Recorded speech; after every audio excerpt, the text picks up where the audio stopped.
Hello everyone. So today we are going to solve the biology paper 1 of January 2020. Let's start. Question number 1.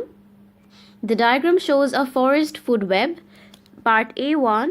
How many producers are shown in this food web? So we all know the producers are the ones that make the food available in a community, and they're always the plants. So we can see that grass is a type of plant, oak tree is a type of plant, and Canberry bush is a type of plant. So we have 3 producers, and so we'll choose the option B as the correct answer. Part 2. How many secondary consumers are shown in this food web? Secondary consumers are usually the ones that feed on the primary consumers. So they're basically in the third level.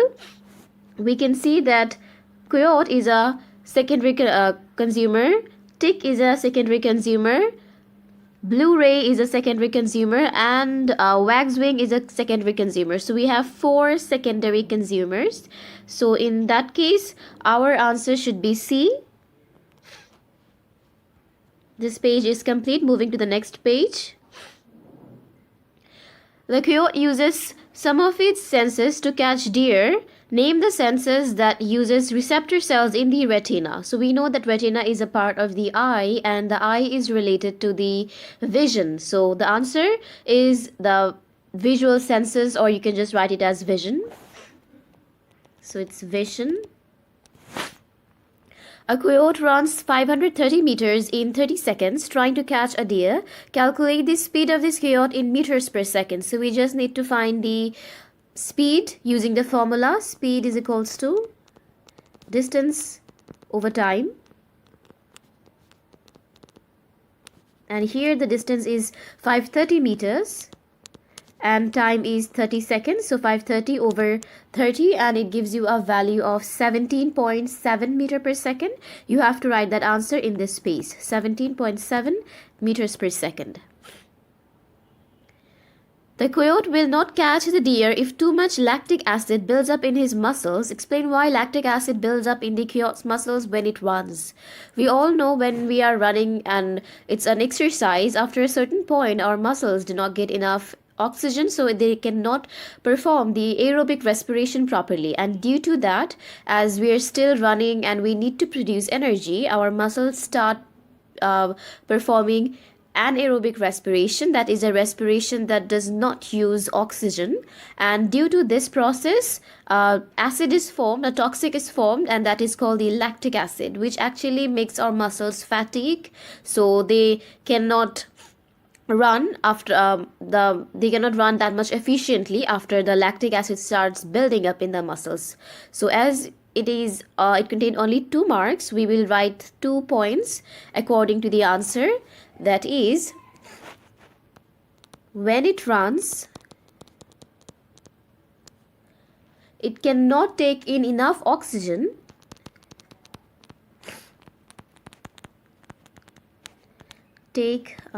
let me try that again. Take in enough oxygen and start respiring anaerobically.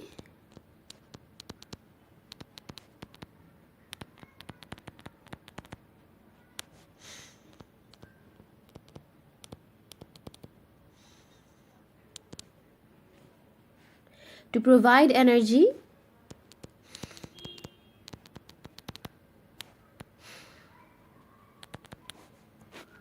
which also produces lactic acid.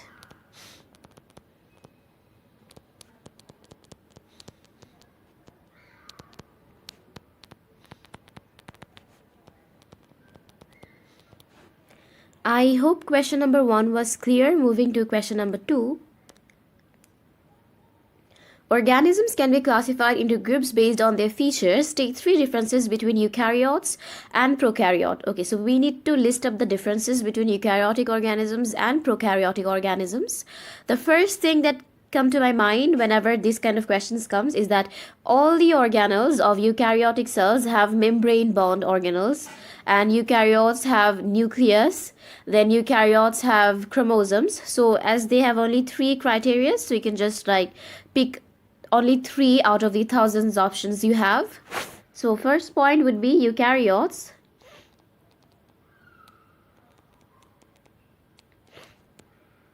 have nucleus, and the second would be eukaryotes have chromosomes, and eukaryotes have organelles like mitochondria and chloroplasts. Karyotes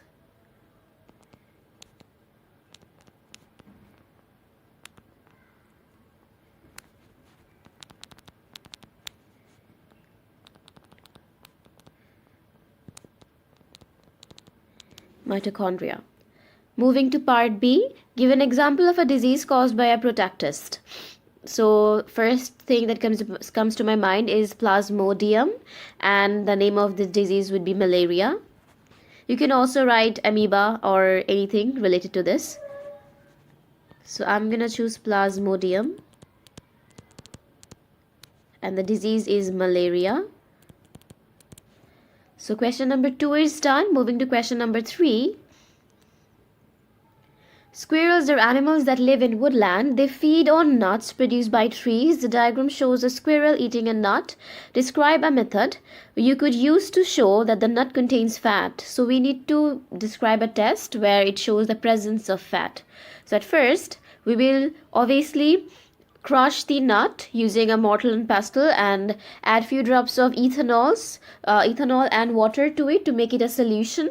And if you see small emulsions of water, small white emulsions on the surface of that solution, it indicates that it contains fat, because fat is not soluble in water and ethanol. So that's why if the nut contains fat, the fat would be on the surface level, floating on the surface level of the solution. So here the answer would be, we need to crush the nut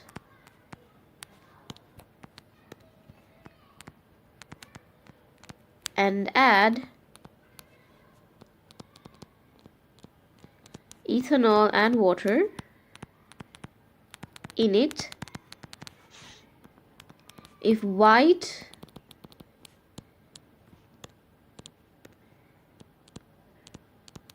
emulsions are seen on the surface, it indicates that the nut has fat.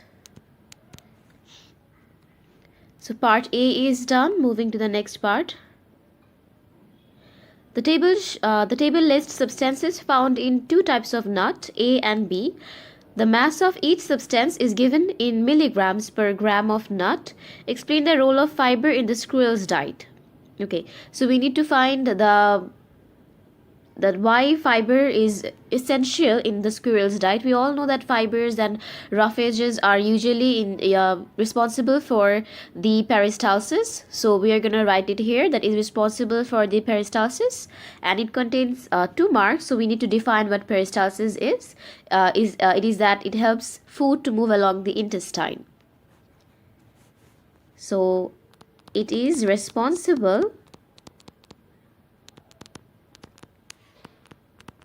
for peristalsis. It is responsible for peristalsis and it helps to move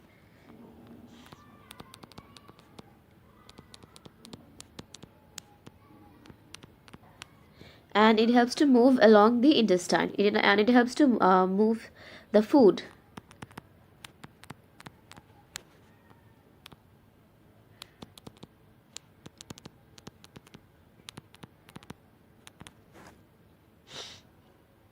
Part 2. Explain why nut is better at helping the squirrel make red blood cells. So at first we will look at the criteria for each nut type. We can see that Nut A has 0.05 iron and nut B has 0.03 iron milligrams per gram of nut. So we can obviously conclude that nut A would be better for the squirrel to make iron because, or red blood cells, because red blood cells contain hemoglobin, and hemoglobin is and iron is efficiently important for the production of hemoglobin. So nut A has more efficient effect on producing more red blood cells.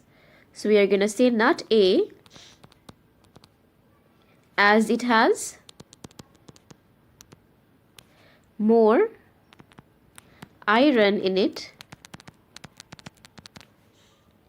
which is required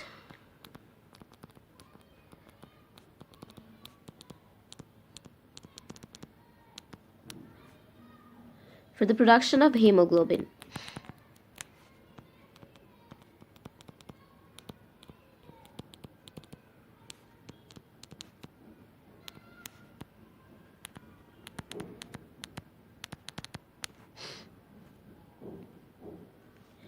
Nut A has a mass of 28 grams. Calculate the total mass of carbohydrates in this nut.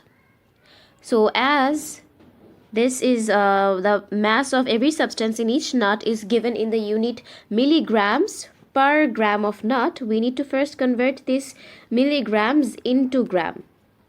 So we can say that nut A contains 167 milligrams of carbohydrate. So we are just going to use the unitary methods first. At first we need to just convert the milligrams into grams. So that would be carbohydrates.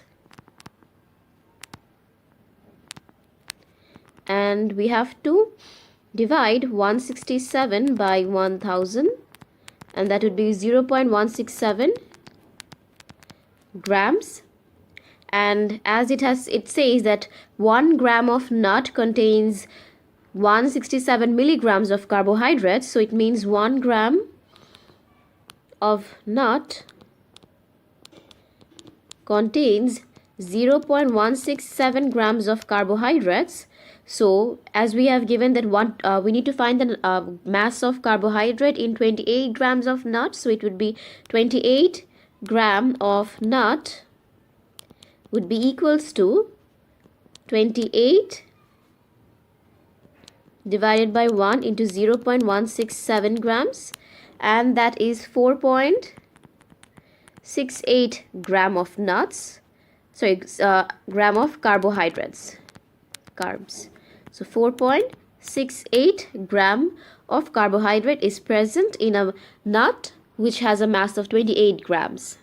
I hope this was clear. Moving to the next part.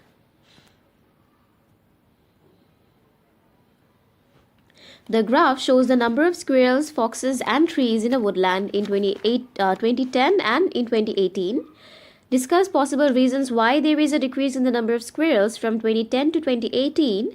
Use information from from the graphs and your own knowledge in your answer.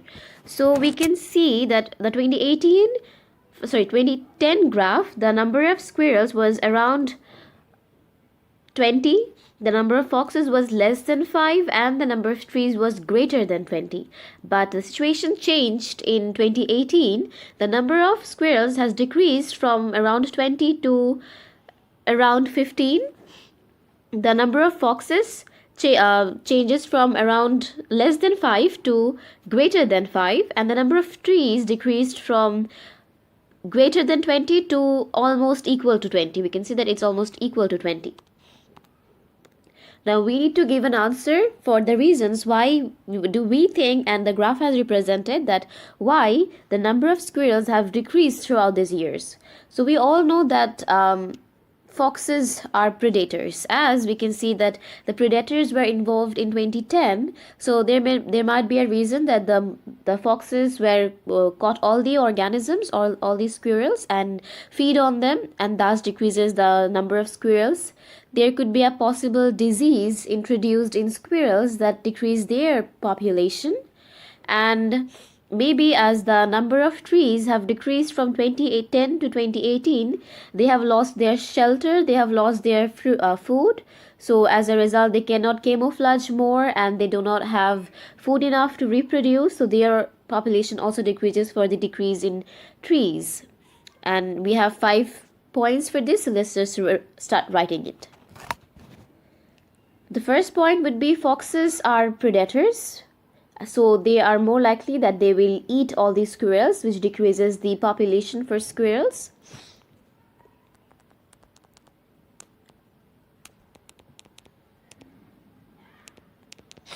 Foxes are predators, so they eat squirrels.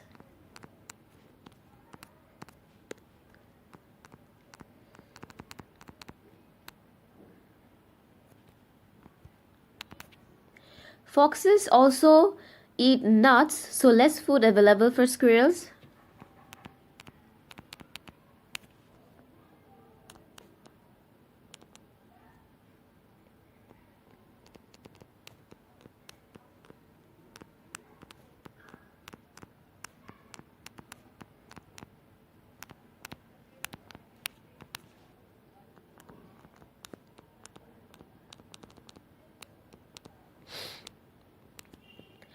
From 2010 to 2018,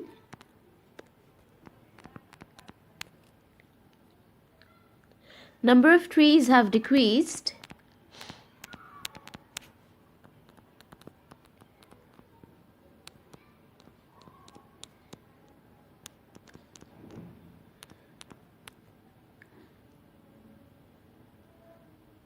Number of trees has decreased, so squirrels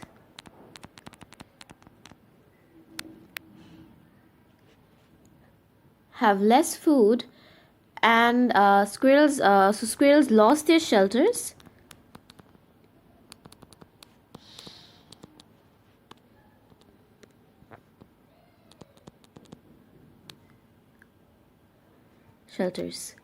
Other predators might enter the woodland too. There could be a possible disease.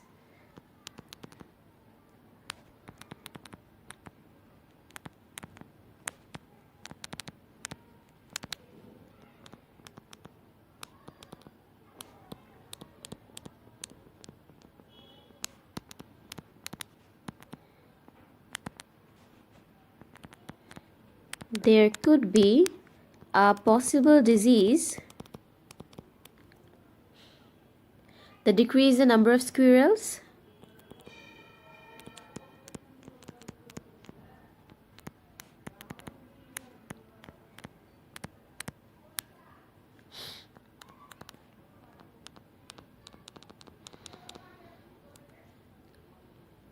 When the there could be also possible reasons that when the squirrels were counted in 2018, it could be a winter season, so most of them might be in a hibernation places or in different places.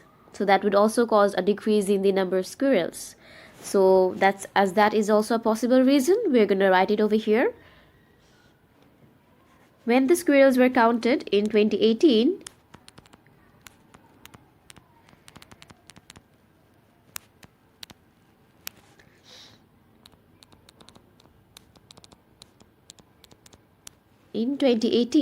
it could be a winter season, and they might migrate to different places.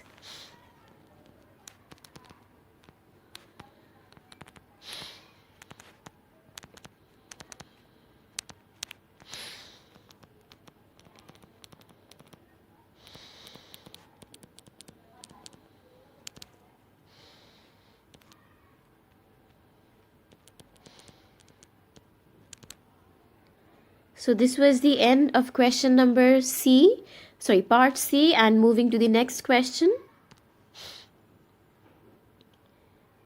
Enzymes are biological molecules that act as catalyst in metabolic reactions. A1, state what is meant by the term catalyst. So we need to define what is a catalyst. We all know it's a substance that speeds up the chemical reactions. So let's write it. It is a substance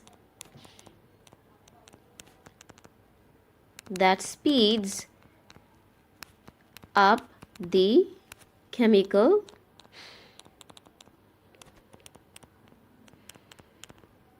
reactions. Part 2. State what is meant by the term metabolic. We all know it is a chemical reactions that is or that is happening inside a living organism. So let's write it. It's a chemical reactions. Chemical reactions occurring in the cells of an organism. This would be the proper definition. Chemical reactions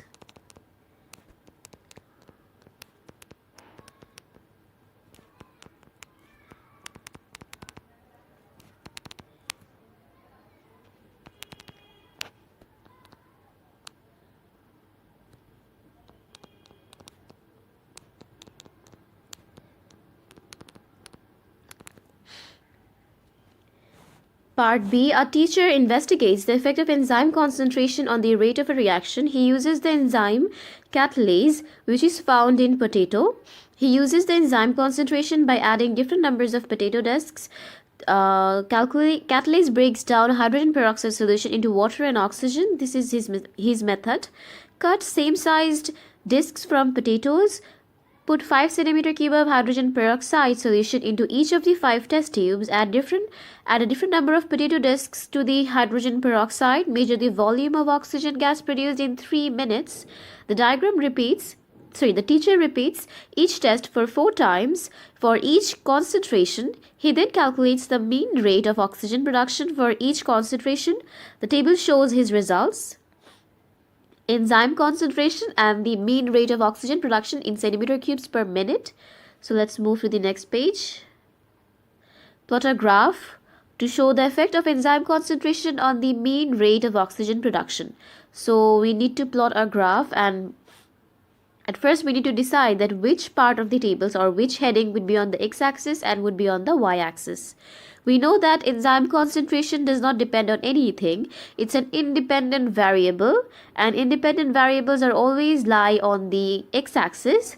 So this would be the x-axis variable. And mean rate of oxygen production in centimeter cubes per minute, it depends on the enzyme concentration. So it is a dependent variable, and we all know dependent variables always lie on the y-axis. So this would be on the y-axis. So the values for the x-axis variable is 2, 4, 6, 8, 10. So let's write it down over here first. 2, 4, 6, 8, 10.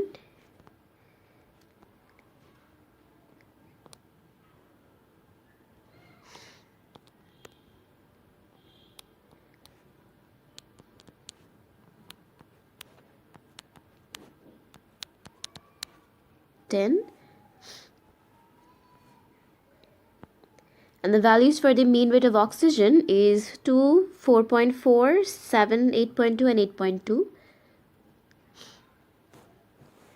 We can write it this here, 2, and this would be 4.4, and then there was 6 and 7, 4, 5, 6, 7, 8.2, and this was 2.0. We know there was a there would be a point for when the concentration and the volume of oxygen was 2, so it would be in here, and the other point would be 4 and 4.4, so it would be on here, and the other point would be 6 and 7, so a point on here, and the 8, at 8 the point would be 8.2, and at 10 the point would be again at 8.2. As we are said that using a ruler, use a ruler to join the points with straight lines, so we are just gonna use a ruler. I cannot actually use a ruler on this, so my lines are not straight, but I have drawn the coordinates, and you just need to connect the lines together. So this is exactly what the graph would look like, and obviously you have to level the axis. That is, on the x-axis we considered it to be the enzyme concentration. So here we have to write enzyme concentration, and on the y-axis it has to be the mean rate of oxygen production per unit, mean rate of oxygen production in centimeter cube per minute.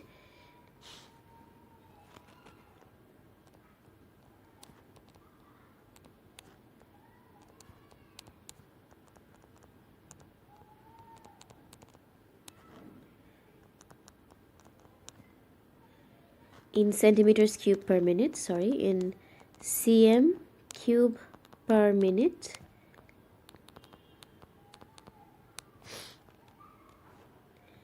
And the unit for oxygen enzyme concentration was number of discs, number of potato discs. Okay, so okay, we don't need to write it down. That's the part of the graph. So that's the end of the part of the graph. Moving to part 2. Explain the effect of increasing enzyme concentration on the rate of oxygen production. As we can see from the graph that it is a linear graph up to 7, and after that the graph kind of becomes horizontal. So we can say that the oxygen production increases with increase in enzyme concentration, because more enzymes molecules are available to perform the enzyme, to make the enzyme substrate complex and break down hydrogen peroxide.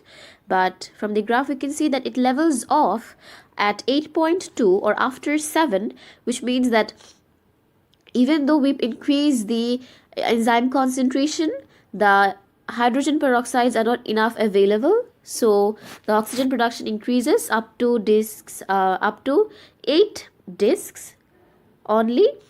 So after that, this is the hydrogen peroxide are combined with the enzyme molecules. Okay, so let's write it down over here.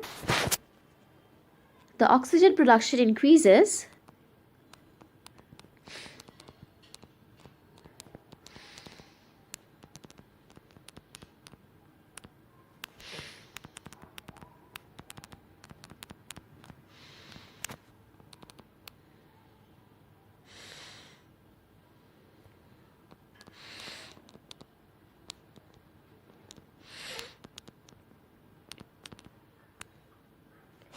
with increase in enzyme concentration, because more enzyme molecules are available.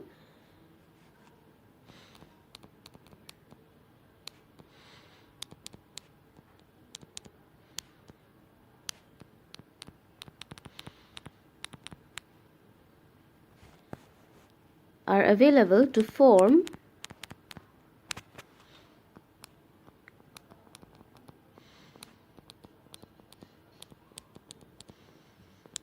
enzyme substrate complexes and break down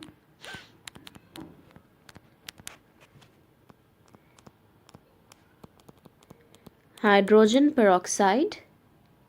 But the oxygen production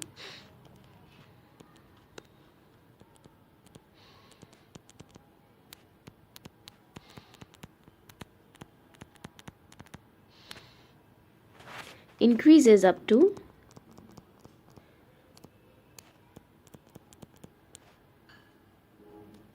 8 discs only, as after this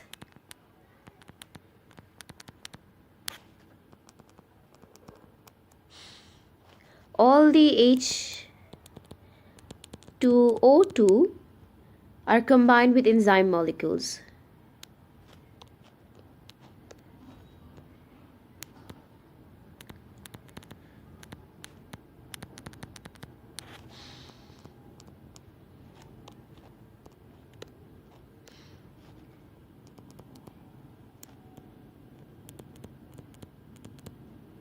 Enzyme molecules.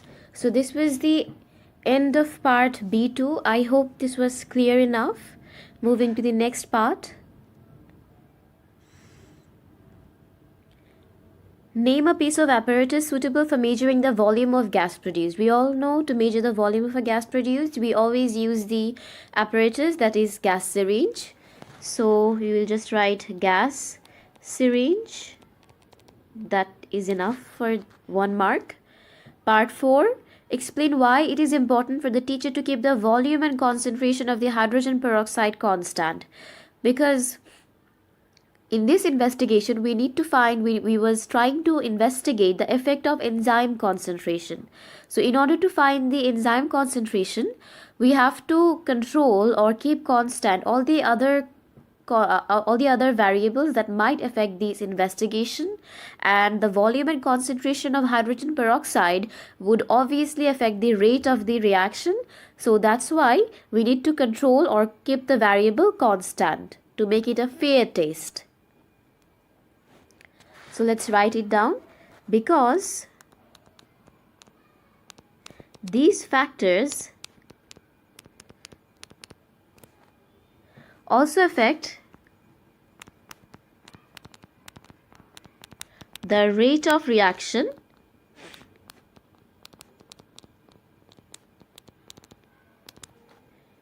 so only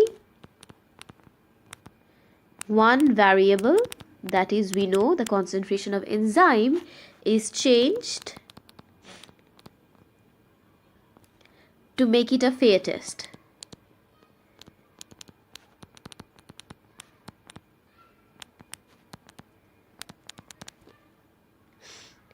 Name another variable the teacher should keep constant in this investigation. There could be the temperature of the entire system, the pH, the type of potato to reduce the genetic variations, the age of potato. So there could be a lot of reasons, but as it has only 1 mark, so we are just gonna write the easier option, that is the temperature. The temperature should be constant.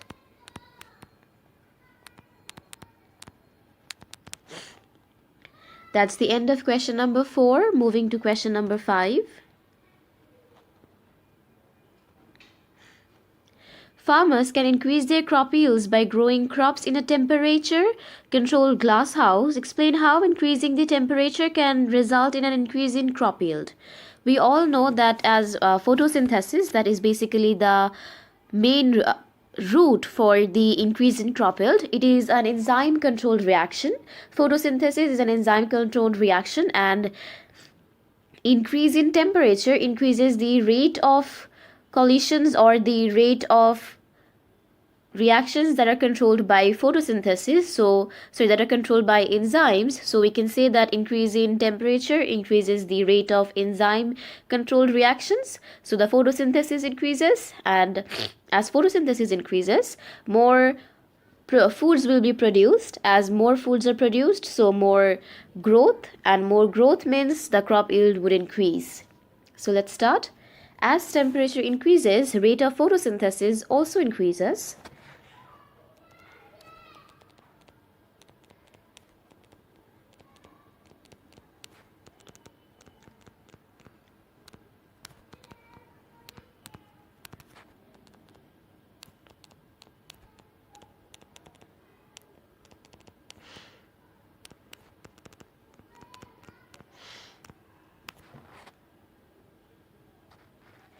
Increases because at high temperature the kinetic energy of molecules increase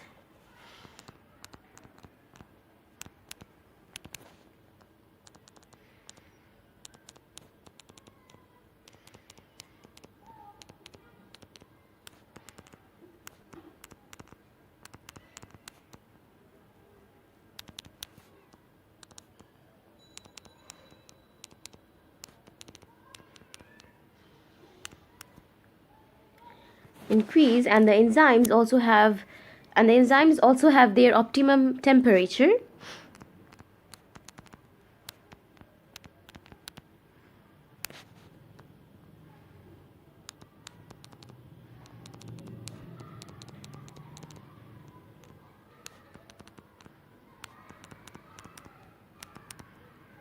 Optimum temperature, so more glucose is produced as a result of more increase in rate of respiration, so which indicates a higher crop yield.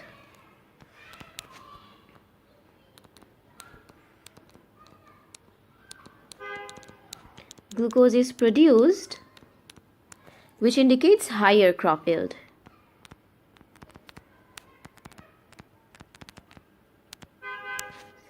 Higher crop yield. crop yield. 5A1 is done. Moving to part 2. Farmers sometimes use a type of heater that burns grass or oil to raise the temperature of their glasshouse to improve the crop yield. Explain why they use this type of heater to improve crop yield. So we need to find the reason that why some farmers specifically uses burning some grass or burning some organic compounds. We all know that when organic compounds are burned, it releases carbon dioxide, and which is a reactant for photosynthesis. So by burning organic substances like grass produces carbon dioxide, so it increases the carbon dioxide concentration inside the glasshouse, and as the plants need more carbon dioxide for the photosynthesis, they take in the extra increased carbon dioxide, and this increases the rate of reaction, which obviously indeed increases the crop yield. So as it only contains 2 marks, you do not need to explain it in much detail like the way I did. So you just need to stick to the points that burning grasses releases carbon dioxide, which is a reactant for photosynthesis. So burning grasses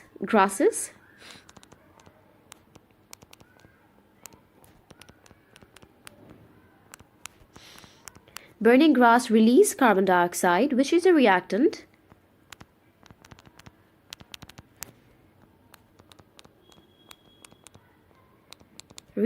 for photosynthesis.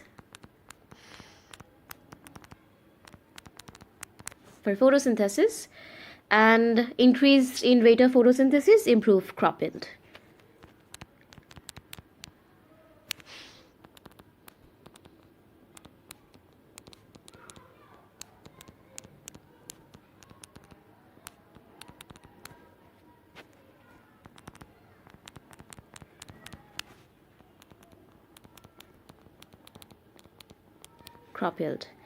So this is part A2 done. Moving to part B. Some farmers also add chemical fertilizers to their crops in glass houses.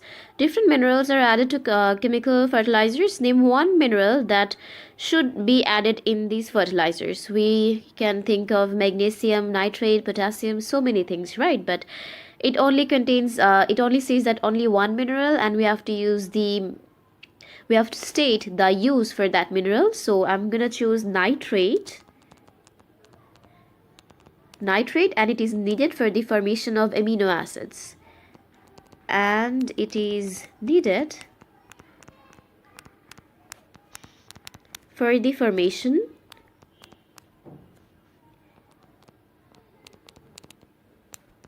of amino acids.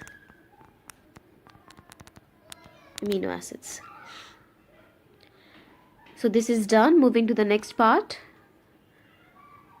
Discuss why some farmers limit the amount of chemical fertilizers they add to their crops. So there is some ethical issues related to this too, that we cannot use enough fertilizers or as much as we want to increase the crop yield. We have to limit that uses of chemical fertilizers up to a certain point, because the fertilizers are actually chemicals that causes some foods to become little poisonous. The other reasons could be it increases. By adding fertilizers, the concentration of soil increases, which decreases obviously the water potential, and as water potential decreases, the roots of some plants cannot receive enough oxygen or absorb enough oxygen by osmosis, so they starts to wilt. The fertilizers also washes away due to rain to the nearby rivers or lakes, which causes the effect of eutrophications, and which again leads to the algae bloom effect. The algae use up more oxygen from the water. As a result, the aquatic fishes cannot get enough oxygen, and they start to die due to lack of respiration. So let's start writing. By adding fertilizers,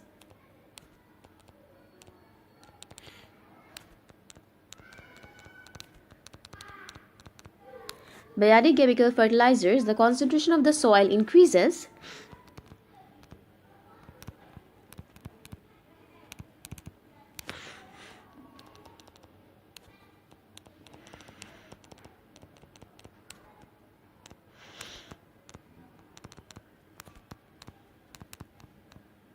which decrease the water potential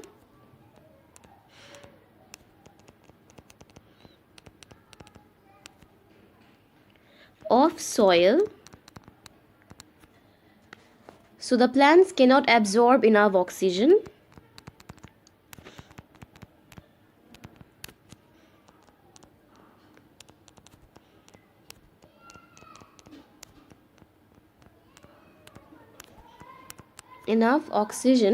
by osmosis.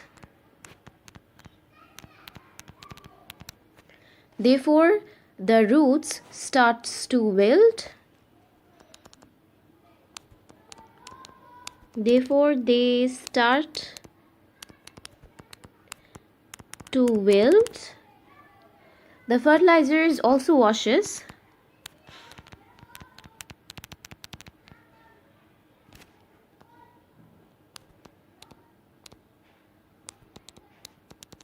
to the nearby rivers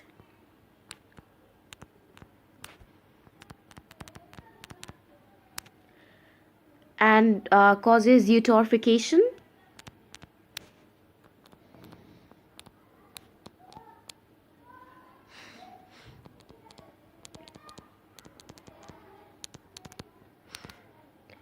Which leads to algae bloom.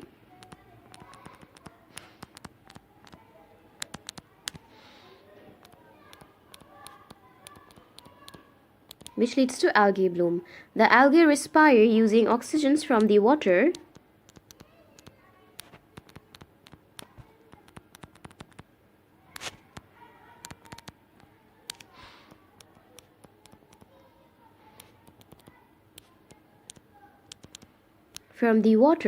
and as a result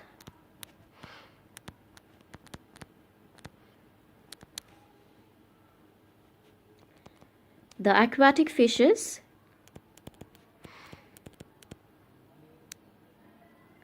cannot get enough oxygen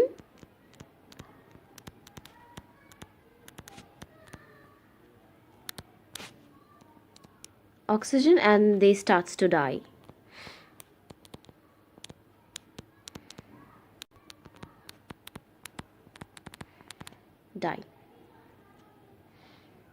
So this is the end of question number 5. I hope it was clear enough. Moving to question number 6. The human liver produces bile. Explain the role of bile in digestion. So in this question we need to just write the functions of bile. That is, this breaks down the fats into smaller molecules and increases its surface area, so digestions can happen more faster rate. So here it has 4 marks, so we need to write more points in it. So let's start. At first I will start writing it about the neutralization function, that it neutralizes the acid from stomach, so it also produces an optimum pH for the enzymes that emulsify the fats. And the function of that enzyme is to they break down the fats into smaller droplets, and which also increases their surface area, and which indeed increases their rate of digestion.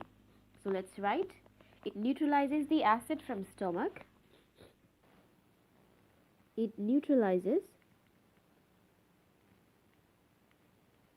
the acid from stomach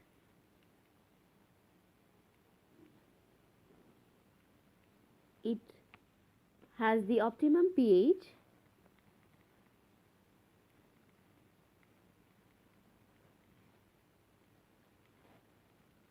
for the enzyme that emulsify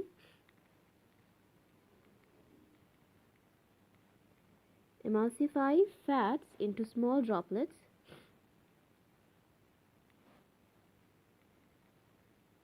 into small droplets and increase their surface area.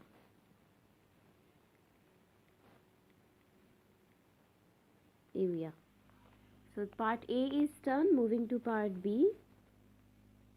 These are the three main veins attached to the liver: hepatic artery, vein, and hepatic portal vein. How many of these blood vessels transport deoxygenated blood from the liver? We know the answer would be 1, because that's the hepatic vein that only transfers the deoxygenated blood. So answer is B.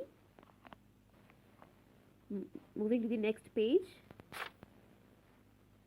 A scientist investigates the glucose concentration in a person's hepatic portal vein and hepatic vein after the person has eaten a meal. This is the scientist's method. Give a person a meal to eat. After 1 hour, take a blood sample from the hepatic portal vein and a blood sample from the hepatic vein. Measure the glucose concentration in both samples. After 5 hours, take another blood sample from each of the two veins. Measure the glucose concentration in both samples. The table shows the scientist's results. After 1 hour, the concentration of glucose in the hepatic portal vein is higher than the concentration of glucose in the hepatic vein. Explain this difference in concentration. So we can see that after 1 hour, the glucose concentration in hepatic portal vein is 9 and the glucose concentration in hepatic vein is 6.6. So we can see the glucose concentration of hepatic portal vein is greater than the glucose concentration of hepatic vein. So now we need to build up explanations for this difference. And the first thing that comes to my mind is that the glucose is continuously removed from the blood by insulin, which converts glucose into glycogen. Like, it means that after a meal is eaten, our body produces insulin, and insulin is present in the hepatic vein. It is present in higher concentrations in hepatic vein than in hepatic portal vein. So as hepatic veins have high concentrations of insulin in them, so most of the glucose in the hepatic vein are converted to glycogen. So that's why the glucose concentration of hepatic vein is lower than the glucose concentration of hepatic portal vein. So let's start writing. The glucose is continuously removed from the blood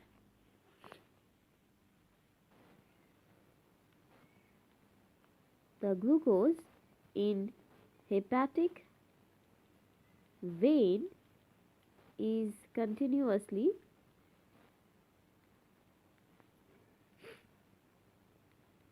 removed from the is continuously removed by insulin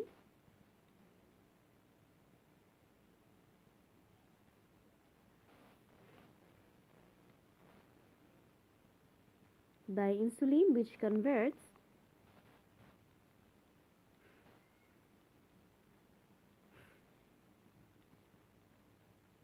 glucose to glycogen.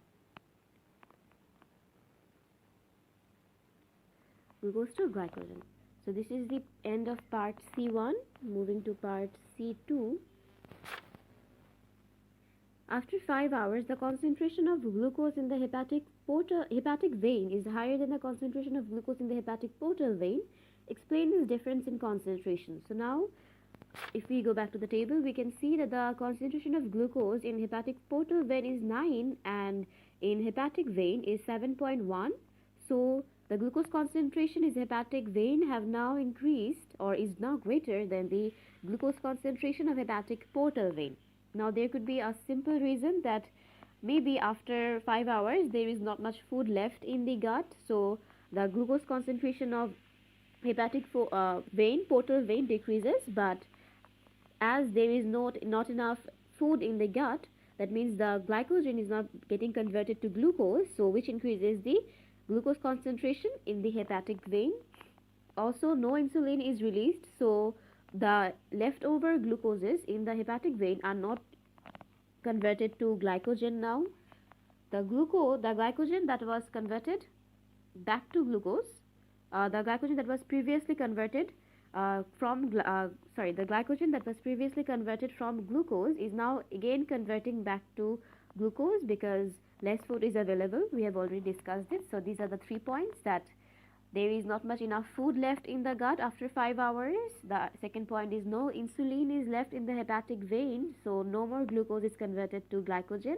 And point number 3 is as no food is in the gut, that means the body needs energy, so the glycogen in the hepatic vein are getting converted back to glucose, which increases the glucose concentration in them.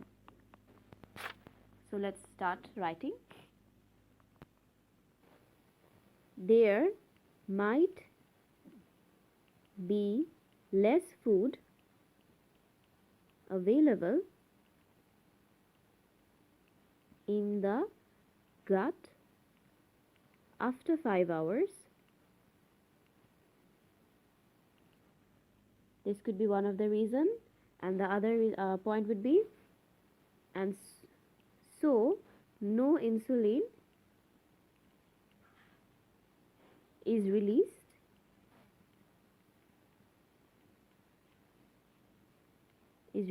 so glycogen is converted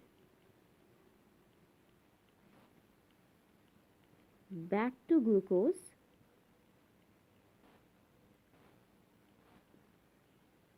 thus increasing the concentration of glucose in hepatic veins.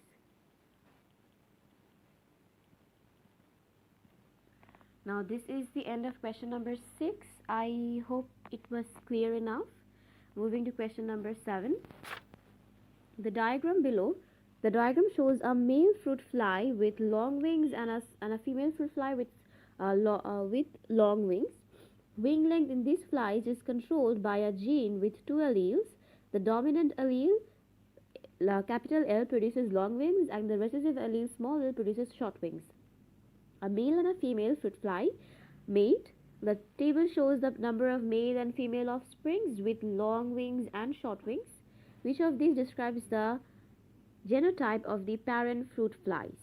So now, as I already solved this paper, I know the answer would be 8, but as you don't know, so at first we need to look for the possible chances, that how can it make 4 different types of phenotypes of offspring? How can it produce 4 different types of phenotypes of offspring? So the first thing that comes to my mind is that they both might be of heterozygous. Both the parent fruit flies might be of heterozygous, and that's why they have produced the 4 different phenotypes of offsprings.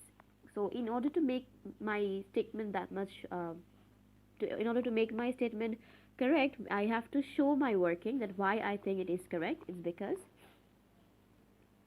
L and L for father and L for mother.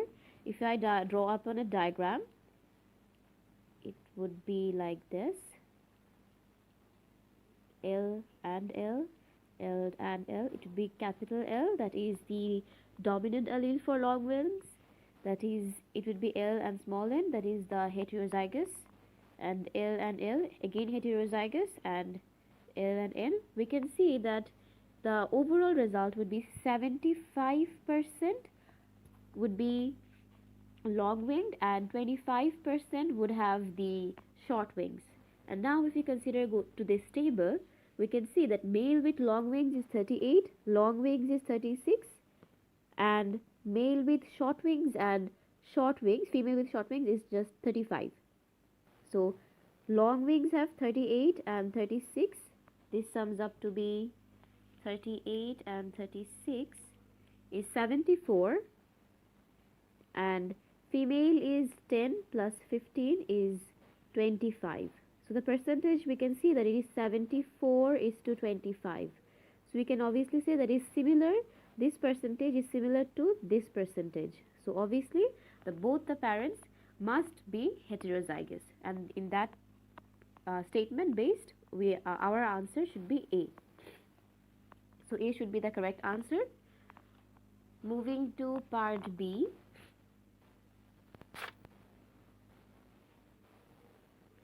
Genetic diagrams are used to show how sex is inherited.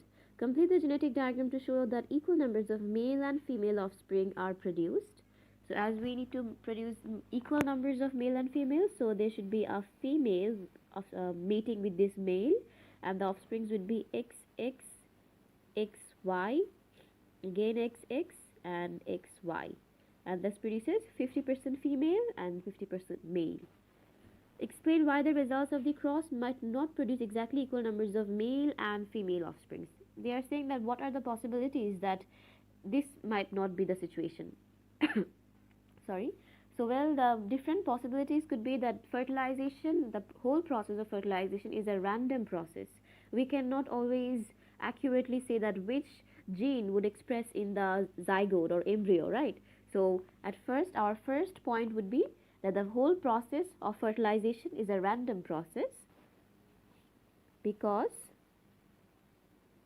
the fertilization occurs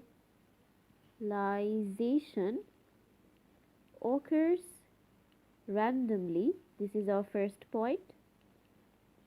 The other point would be that as we can see that both female, sorry, not both females, the only female has both X chromosomes and the male has both Y and X chromosomes. So we can see that in the parents' phenotype, 75% of the chromosomes are X chromosomes and 25% of the chromosomes are Y chromosomes. So Y chromosomes is fewer in numbers present in the parents. So we can say that there are fewer Y chromosomes.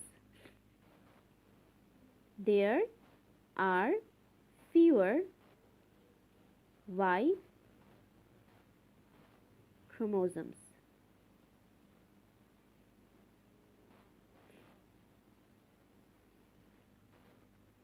So this is the end of this part. Moving to part C. Fruit flies feed on decomposing fruit. The smell of the fruit attracts the fruit flies. Design an investigation to find out if the smell of decomposing apples attracts fruit flies more than the smell of decomposing bananas. Include experimental details in your answer and write in full sentences. Okay, so now we need to write explained experiment to show that which rotten fruit, banana or apple, which of these two attract the fruit flies more. So in order to write the experiment, I have to first ensure that we always use the repeat the experiment and use the same kind of rotten apple and bananas to make the experiment fair, and we always keep the genders here. The organisms don't have actually genders because we have fruits, but if it is an experiment associated with insects, so we always ensure that they have the same gender. But as we are using apples and fruits, when we are repeating the experiment for more reliability, we're always gonna use the same species of apple, same species of bananas, and the apples and bananas from same trees to reduce genetic variations, and the apples and bananas of having same mass. So let's start. At first we need to use one rotting apple and one rotting banana and place it on a table. We need to use one rotting apple and banana and place it on a table.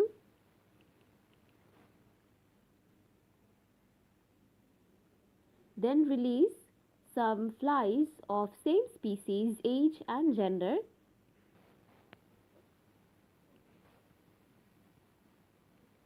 Some flies of same species some flies of same species, age and gender around the fruits, and after 10 minutes count the number of flies in each rotting fruit.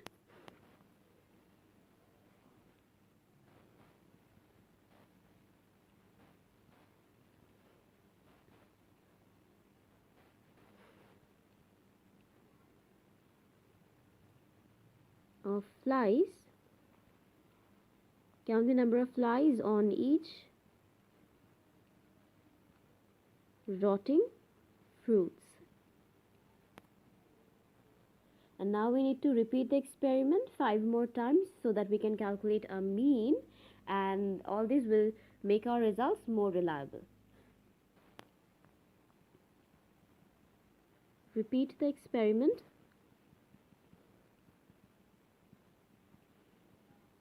5 more times to calculate mean.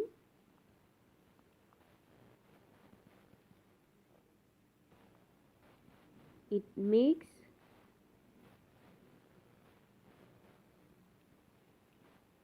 our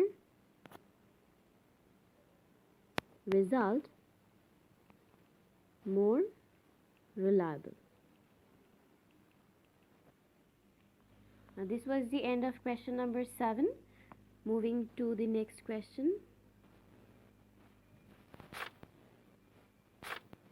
Question number 8. The diagram shows a section through a leaf with different parts labeled P to U. Which part of the leaf transports amino acids? We know that the answer would be B, that is the main vein.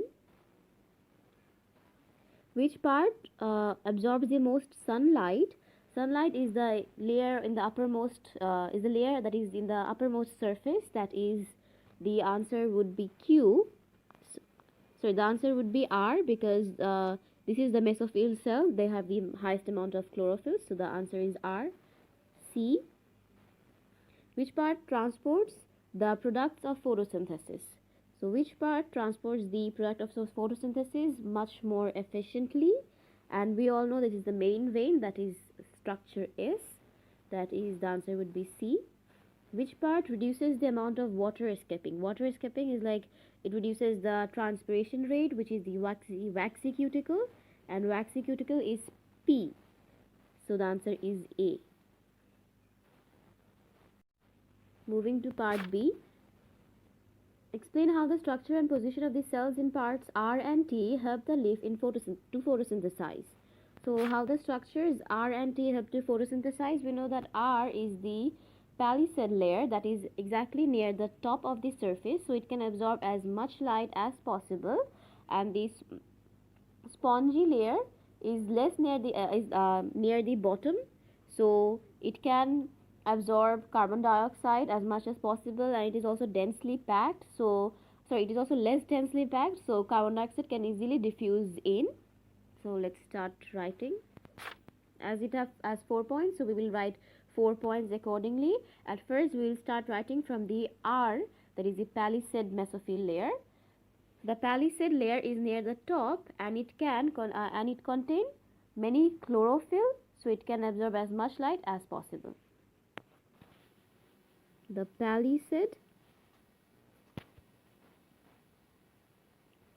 layer is near the top, the palisade layer is near the top, and it also contain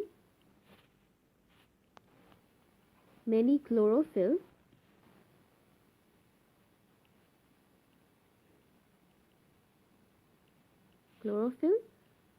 So it can absorb sunlight as much as possible.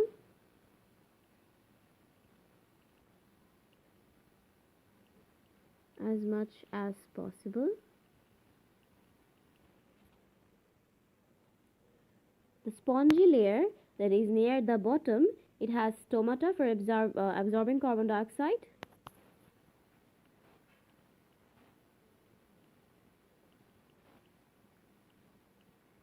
Layer is at the bottom, so it can is at the bottom, and it has carbon dioxide, so it can absorb,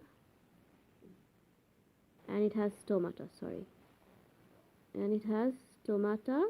so it can absorb carbon dioxide It is less densely packed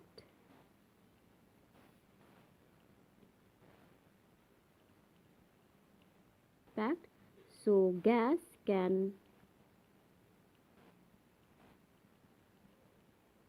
diffuse in easily.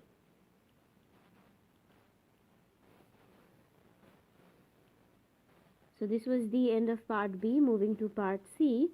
The diagram in the leaf section is magnified 100 times. Determine the actual thickness of the leaf. So in order to solve this, we need to first measure the length of this leaf, that is this the length for this arrow, and if you measure it, you will get a value of around 29. So now, as we have to find the actual length, the formula for actual length would be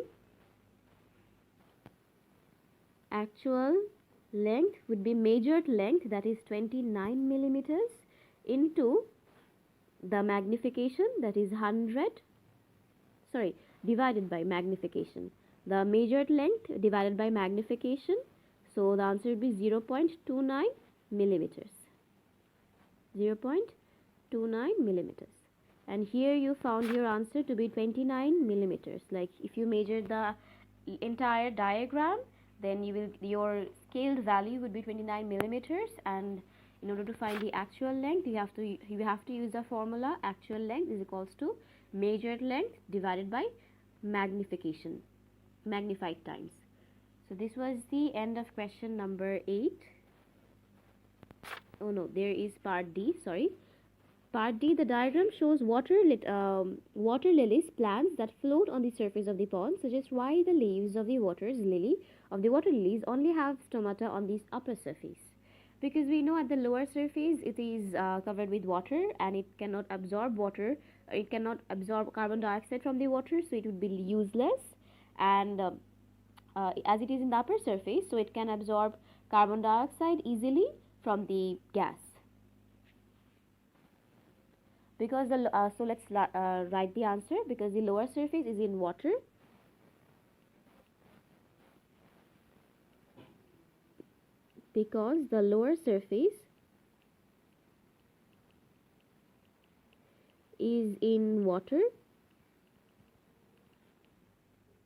and it can only absorb carbon dioxide by gaseous diffusion.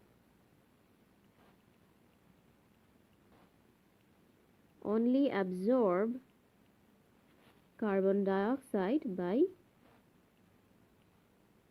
gaseous diffusion. So this was the end. Moving to question number 9. Phagocytes and lymphocytes are white blood cells involved in the immune system. Explain the role of lymphocytes in the immune response. So we all know what lymphocytes do. They always engulf the bacteria or pathogens and produce antibodies that actually kill the bacteria or agglutinate them or destroy their toxins. So as they have only 3 marks, we cannot write so many things because that would be really time consuming. So let's stick to the points and let's start writing. It produces antibodies that are specific for antigens of pathogens or antigens on pathogens. It produces antibodies that are specific for antigens on pathogens. They clump the pathogens and destroy them. The antigens clump the pathogen and destroy them. They clump the pathogens and destroy them.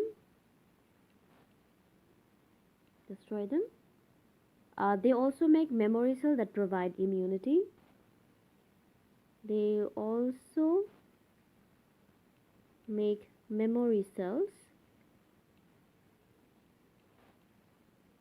that provide immunity.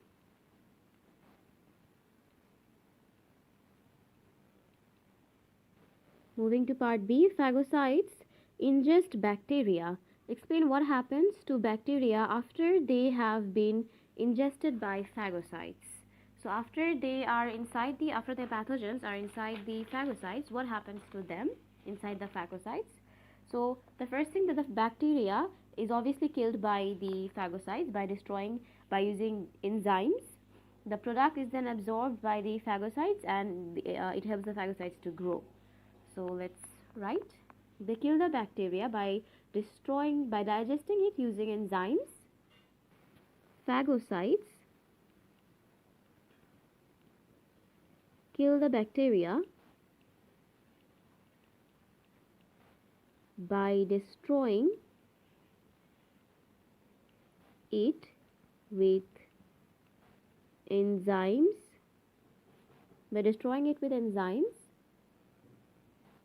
The products are then absorbed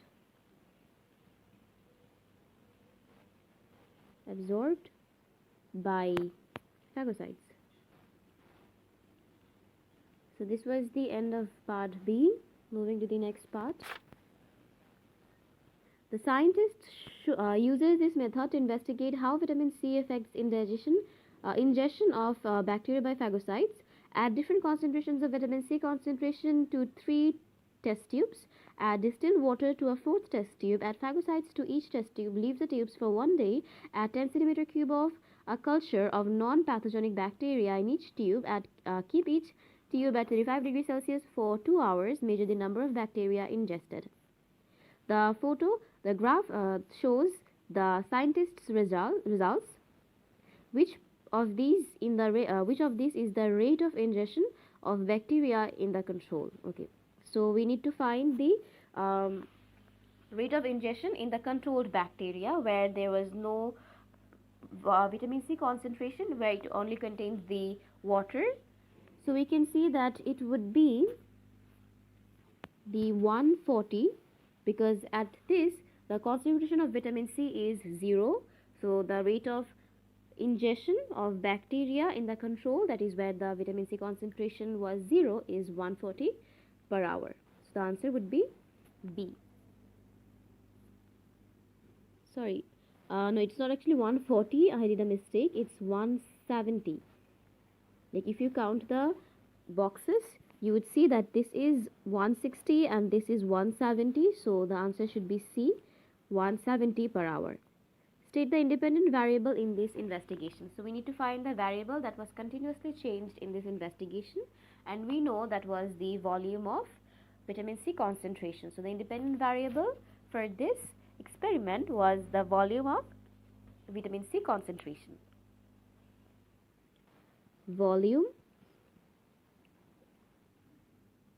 The concentration of vitamin C. Concentration of vitamin C.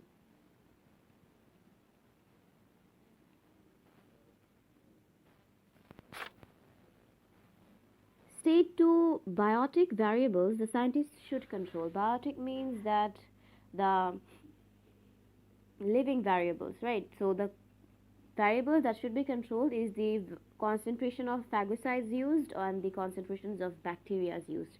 In all the 4 test tubes, the concentration of both phagocytes and bacteria should be the same to make it a fair test. So let's write concentration of phagocyte and concentration of bacteria. The scientists concludes that vitamin C in a person's diet will protect people from pathogens. Comment on this conclusion.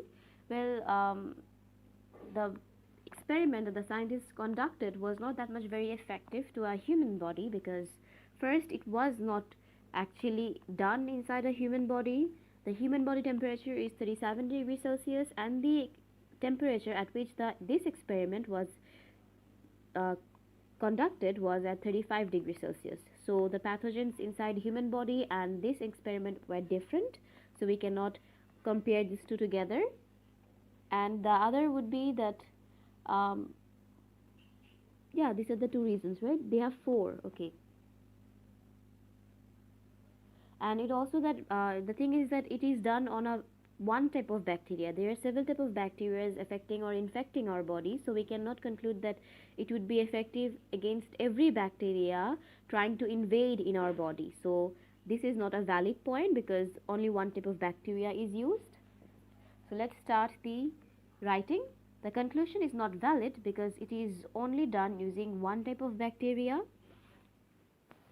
The conclusion is not valid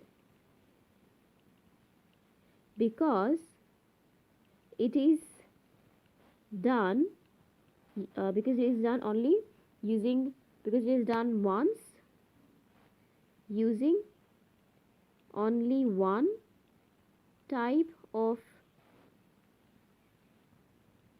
bacteria, and it is done in a test tube at 35 degrees Celsius. It is done in a test tube at 35 degrees Celsius and not in a human body. Not in a human body. And some pathogens can be virus too. And some pathogens can be virus too. So question number 9 is done. Moving to question number 10. The diagram shows some of the structures involved in fertilization in a flowering plant. Name the parts labeled A, B, C. Where is A? Okay. A is stigma, B is style, and C is ovary. We all know that. So stigma, style, and ovary. On the diagram, draw the path the pollen tube takes after the pollen grain has germinated. It would obviously be from this pollen grain, from this curved path to this microfile in this area. Yes, this would be the path for the pollen grain. Moving to next page. Describe what happens to the structure in part C after fertilization. We all know the ovule becomes the seed. The ovule coat or wall becomes the seed coat, and the ovary becomes the fruit. So let's write. The ovule becomes seed.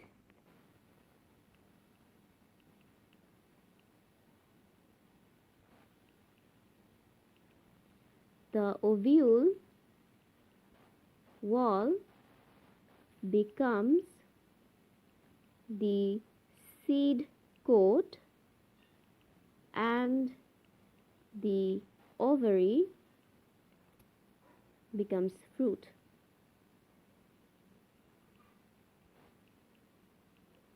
Becomes the fruit.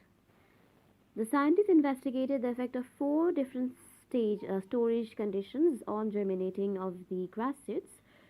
She stored 500 seeds in each storage condition for 2 months. She then counts the number of seeds that germinate when planted. The table shows her results.